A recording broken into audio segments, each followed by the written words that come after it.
I did. And Yeah, the problem is there's lots of things that the towns do, but because we're considered a corporation.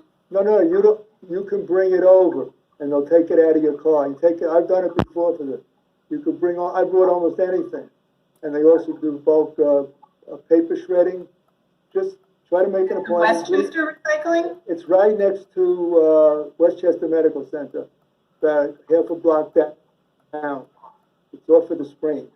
Well, what's the name again? Yeah. I don't know the exact name. It's Westchester Recycling, but they have plenty of places. But this one next to the medical center, the large recycling plant, they take everything. They took paint from the building years ago, everything I gave them. Okay, as long as there's some. Give it a shot. The worst they could do is they could say no. I've even showed up there without an appointment and they took stuff out of my car. I don't promise you they'll do it, but if you have nothing now, you can't lose. If you don't try, you don't get. Yeah. All right? Okay, well, thank you. Are there any other questions?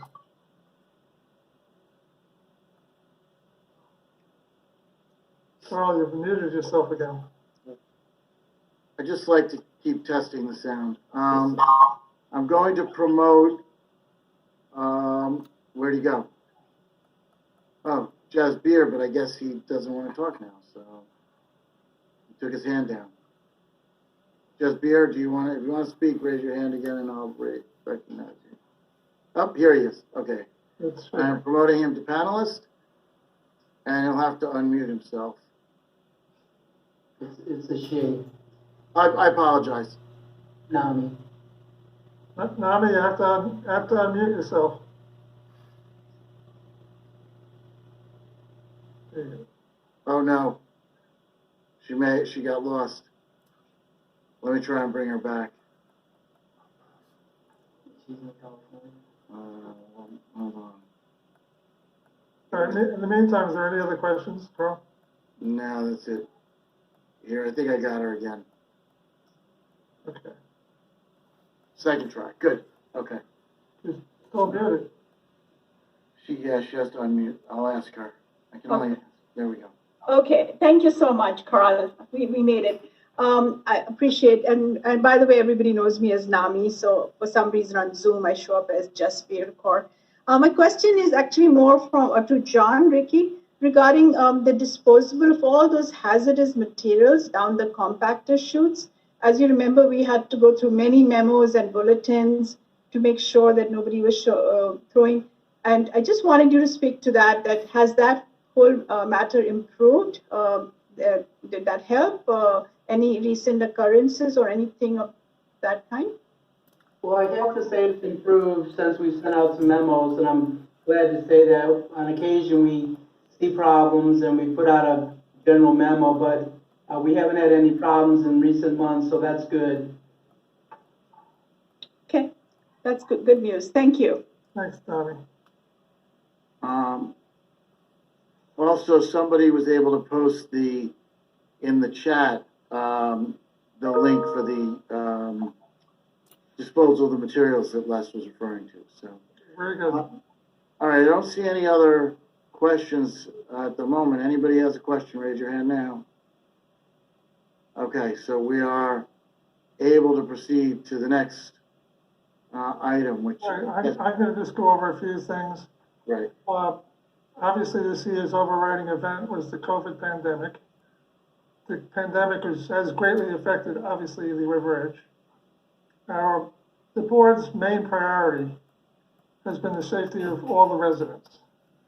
We instituted procedures for extra sanitizing of surfaces in the building, keeping the building clean. We established limits on the number of people in the elevators in the laundry room. It's 2 people in the elevators, 3 people in the laundry room at any one time. We now require everyone to wear masks in the common areas of the building. And we also installed hand sanitizing stations in the lobby and the indoor parking areas. And then the most contentious thing that we had to do was to close the outdoor pool this summer and the health club. It was a decision we did not take lightly, but in the benefit of all residents, we decided it had to be done. I think it worked out. There were controversial actions, but they had to be done to safeguard everybody. New York State has now allowed gyms to be reopened under restrictive requirements, and that would include our health club. The most problematic for us is that the state requires a live attendant to supervise the health club. And unfortunately, this is a prohibitive cost for us. There's also insurance issues that we have looked into. And so for now, we're monitoring the pandemic as it progresses. And when we see changes that it can be safely opened, we will reopen the health club. And that goes for the outdoor pool also for the next summer. We really need to reemphasize that everybody needs to wear a mask in the building and wash their hands often. We've been really lucky so far, quite frankly, in this building, but we don't want to create a COVID outbreak. So we're asking for everybody's cooperation during this time. As John mentioned, we were able to get what I call the dilapidated section of Dudley Street repaved with our neighbor River Point. People have to, I don't quite don't understand that Dudley Street's a private road and it's owned by River Point. We do not own it. We have a right to pass in and out over it. And so what we did is we've been working with them for over a year and to get it repaved, and we were able to do that this fall. Our superintendent, Alex Sanchez, retired earlier this year, and we had some issues with an interim super, and the board has hired Luis Torres, and quite frankly, he's doing a great job for us. And we hope he's going to be here for the really long run. The lunge machines are coming to the end of their useful life, so we're thinking in the future, sometime we're going to be discussing it in the new year, of what to do with the laundry room, whether to replace the machines, just fix certain ones, replace certain ones. But we are going to be looking into that matter. One issue that we have, it's an ongoing issue that's been going on for a long time, is when visitors come to park here, they enter the building, they have to sign in. I don't care what time of the day it is. People seem to think that you only have to sign in during the evening hours. But we need everybody to sign in during the day also, so we know who's in the visitors parking in case we have an emergency. And we ask that all the residents inform their guests that they need to sign in. And quite frankly, if they haven't signed in, to go down and sign the book, we would really appreciate that.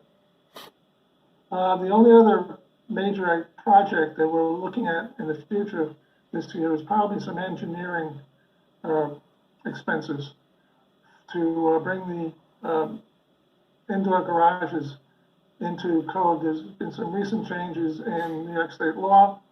We have to do an engineering report, and they've discovered some minor issues, and we want to address those now before they become really problematic. But that's my report. Thank you. Thank you. Are there other questions? Are there any other questions? Any questions for Glenn? If you have any questions, and use the hand raise feature, I will promote you to panelist, and then you can ask your question. Plus, everybody can actually see you, which I'm sure is what you're all hoping. Here we go. I think we're getting a couple of questions here. Here we go. I am promoting Sarah Caston. And Sarah, you'll have to unmute yourself. I will send a little message to notify you. Yeah, I did. Can you hear me? We can. We can't see you, but we can hear you. Okay. So he had mentioned engineering work that needed to be done. I guess this had been started, and I just wanted to know if there was an update. We had some leakage into our apartment, and I had heard there had been with other people too when there were really heavy rainstorms, especially with directional wind blowing rain onto the building, that there was leaking in the apartments. It happened twice in ours, and I was wondering what the update on that was.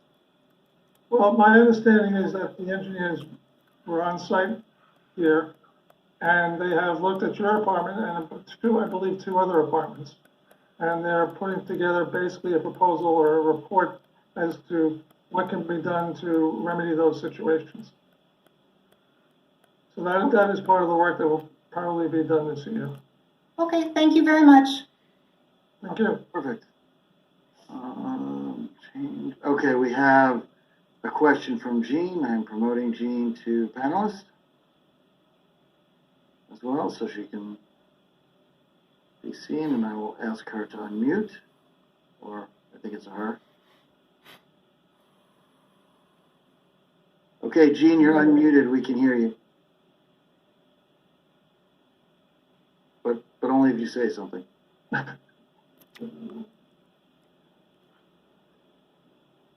Jean, you're audible to us.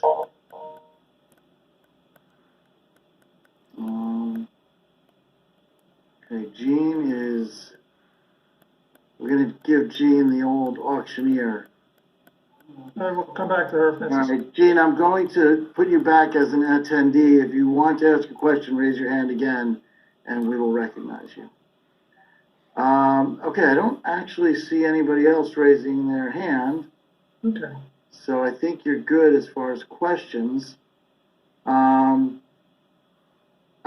what I understand, we don't have a quorum, so I am going to just make the general announcement that we usually make towards the beginning, but I didn't, because we were still tallying and tallying up how many people were here virtually. The process where we don't have a quorum is the board continues to function with its existing members and will appoint if there are any vacancies. So for now, your board, I believe all the people that were up for election have volunteered and are willing to continue serving. So you'll still have the same functional board. Everything will continue to work for your cooperative corporation just as it always has, even though we didn't have a quorum for this meeting. And then we'll have another chance next year when at your next meeting to see if there's a quorum and to run for the board if you want to run for the board. If there are any vacancies, the board will reach out to the community and can fill the vacancies at that time as well. So again, no major change because we don't have a quorum. The other business items that we usually do, such as waiving the minutes, things like that, since we don't have a quorum, we're not going to do those. But I just got a bubble or a pop-up with a question, so I want to just read it. It's from an anonymous attendee, so I'm not really sure who that would be, but it just didn't have a name. It asks if there's any problem with insect infestation and what is being done about it.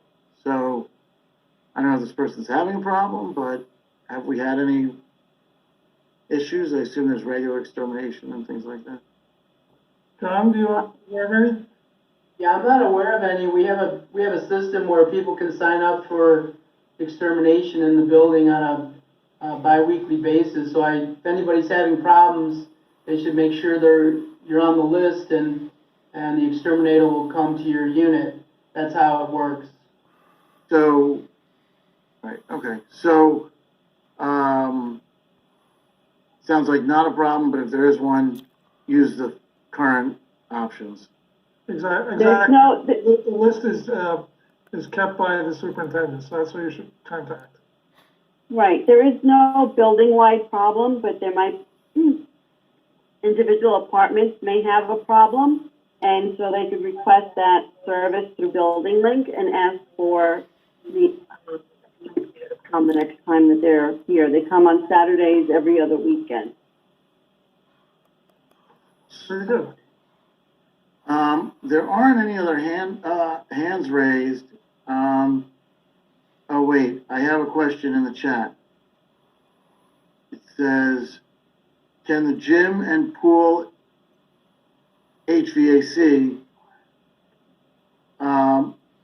be upgraded to code so that we'll all be safe when they reopen?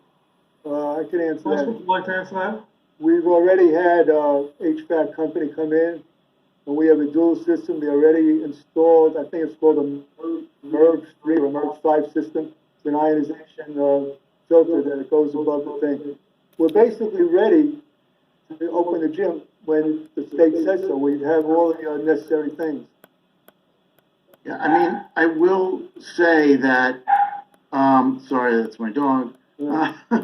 I will say that most of the co-ops and John, and condominiums, and I'm sure John, probably has the same experience, have opted, not to open their gyms and their pools due to the complicated set of requirements